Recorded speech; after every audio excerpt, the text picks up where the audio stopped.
BRS MLC కవిత అస్వస్థతకు గురైంది. దీంతో ఆమెను తీహార్ జైలు నుంచి ఆసుపత్రికి తరలించారు. దీన్ దయాల్ హాస్పిటల్లో కవితకు చికిత్స చేస్తున్నారు. ఢిల్లీ లిక్కర్ స్కామ్లో ఆరోపణలు ఎదుర్కొంటున్న ఆమె 100 రోజులకు పైగా జైల్లో ఉన్నారు.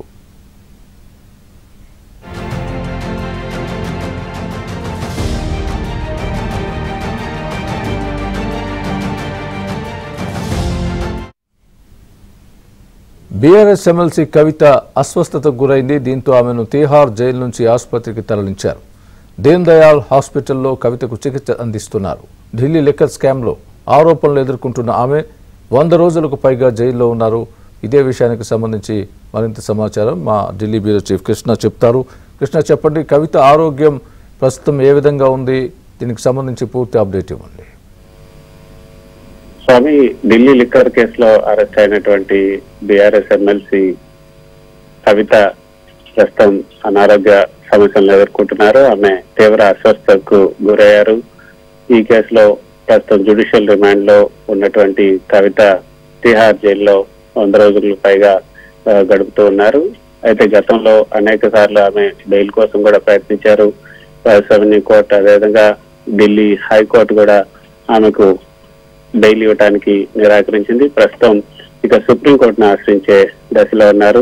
సుప్రీంకోర్టులో పిటిషన్, కవితకు బెయిల్ కోసం పిటిషన్ వేయడానికి ఇటీవల హరీష్ రావు, కేటీఆర్ కూడా ఢిల్లీకి చేరుకున్నారు. సుప్రీంకోర్టు పిటిషన్ ను సిద్ధం చేస్తూ ఉన్నారు.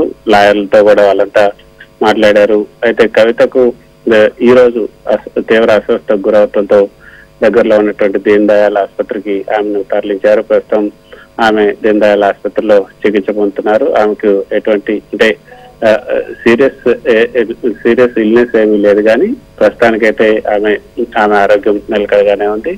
ఎటువంటి ఆందోళన చెందాల్సినటువంటి అవసరం లేదు అన్నది కుటుంబ సభ్యులకు జైలు అధికారులు తెలియజేశారు. గతంలో పలు ఆరోగ్య సమస్యలు ఉన్నాయి తనకు అంటూ బెయిల్ కోసం ప్రయత్నం చేసినా కూడా బెయిల్ రెవెన్యూ కోర్టు, ఇతర హైకోర్టు కూడా బెయిల్ ఇవ్వడానికి నిరాకరించారు.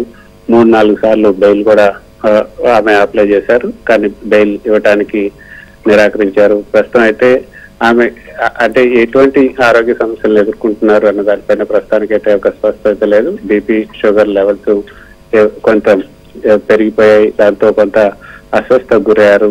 దానికి సంబంధించిన ట్రీట్మెంట్ మాత్రమే ఇప్పుడు జరుగుతూ ఉంది అన్నది ఇప్పుడు అధికారులు చెప్తున్నటువంటి మాట.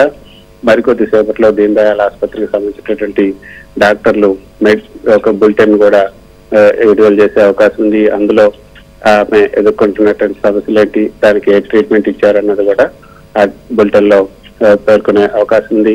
సో ఈ రోజు చూస్తే కవిత తీవ్ర అస్వస్థతకు గురి కావటం అన్నది బీఆర్ఎస్ శ్రేణులకు కొంత ఆందోళన కలిగించే అంశంగానే చెప్పుకోవచ్చు. ఆమె కుటుంబ సభ్యులకు కూడా ఆందోళన కలిగించే అంశమే. ఆమె కుటుంబ సభ్యులంతా కూడా ఢిల్లీలోనే ఉన్నారు. ఆమె భర్త, అదేవిధంగా కుమారులు, వీళ్ళంతా కూడా ఇటీవల కాలంలో ఇక్కడే ఉంటూ ఆమె కోసం రోజు అంటే ములాఖాత్ చేస్తూ ఉన్నారు. మధ్య మధ్యలో కొంతమంది బీఆర్ఎస్ కు సంబంధించినటువంటి నేతలంతా కూడా ఆమెను కలుస్తూనే ఉన్నారు. మొన్న ఢిల్లీకి వచ్చినటువంటి హరీష్ రావు, కేటీఆర్ కూడా ఆమెను కలిసి ఆమెను ఓదార్చారు. అయితే ఇప్పుడు ఈ రోజు సడన్ గా ఆమెకు కొంత అస్వస్థతకు గురి కావడంతో ఆ దీన్ దయాల్ ఆసుపత్రికి తరలించారు. అయితే ఆరోగ్య కారణాలపైన గతంలో ఈ బెయిల్ కి ప్రయత్నం చేసినప్పటికి కూడా దొరకలేదు. ఆ బెయిల్ ను క్రింది కోర్టులు కూడా నిరాకరించాయి. మరి ప్రస్తుతం ఆమె సుప్రీంకోర్టును కూడా ఆశ్రయించిన నేపథ్యంలో ఇప్పుడు ఆమె తీవ్ర అస్వస్థతకు గురి కావటం, ఈ నేపథ్యంలో మరి సుప్రీంకోర్టు ఏమంటుందో కూడా చూడాలి. అయితే మరికొద్ది సేపట్లో స్వామి దీనికి సంబంధించి దీన్ దయాల్ ఆసుపత్రి ఆ డాక్టర్లు ఒక మెడికల్ బులెటిన్ కూడా విడుదల చేసే అవకాశం ఉన్నట్లుగా మనకు తెలుస్తుంది. స్వామి కృష్ణ, మరి ఈ ఆరోగ్య కారణాల రీత్యా మరొకసారి కోర్టు తలుపు తట్టే అవకాశాలు ఏ మేరకు ఉన్నాయి? ఖచ్చితంగా స్వామి, దానికి ఉన్నటువంటి ఆరోగ్య కారణాలను గతంలో కూడా ఆమె తెలియజేశారు. దానికి సంబంధించి తనకున్నటువంటి అనారోగ్య సమస్యలన్నింటినీ కూడా ఎక్కరబెట్టి ఆ మేరకు మెడిసిన్ కూడా అలో చేయాలని కూడా కోరారు డాక్టర్లు. దానికి క్రింది కోర్టు, రెవెన్యూ కోర్టు కూడా అలో చేసింది. అంతేకాకుండా ఆమె కావాల్సినటువంటి పుస్తకాలను కూడా అనుమతించారు. అయితే మెడిసిన్స్ కు సంబంధించి అంటే ప్రతిరోజు ఏ మెడిసిన్ తీసుకోవాలి, అదేవిధంగా పర్సనల్ డాక్టర్ ని అలో చేయకుండా అక్కడ ఉన్నటువంటి డాక్టర్ల పర్యవేక్షణలోనే ఈ యొక్క మెడికేషన్ అంతా కూడా జరుగుతుంది. దానివల్లనే ఏమైనా రియాక్షన్స్ వచ్చి ఉండే అవకాశం ఉన్నట్లుగా కూడా పర్సనల్ డాక్టర్లు చెప్తున్నారు. ఈ కారణాలను కూడా చూపి రేపు సుప్రీంకోర్టులో బెయిల్ అప్లై చేసినప్పుడు ఇది కూడా ఒక ప్రధానమైనటువంటి కారణంగానే చెప్పే అవకాశం ఉంది. అయితే మరి అనారోగ్య సమస్యలు ఎదుర్కోవటం, పైగా గతంలో కూడా మహిళలను విచారించేటప్పుడు ఎటువంటి జాగ్రత్తలు తీసుకోవాలి, వాళ్ళకి ఎటువంటి ప్రివిలేజెస్ ఇవ్వాలి అన్న వాటిపైన కవిత దాఖలు చేసినటువంటి పిటిషన్ పైన ఇంకా విచారణ జరుగుతుంది.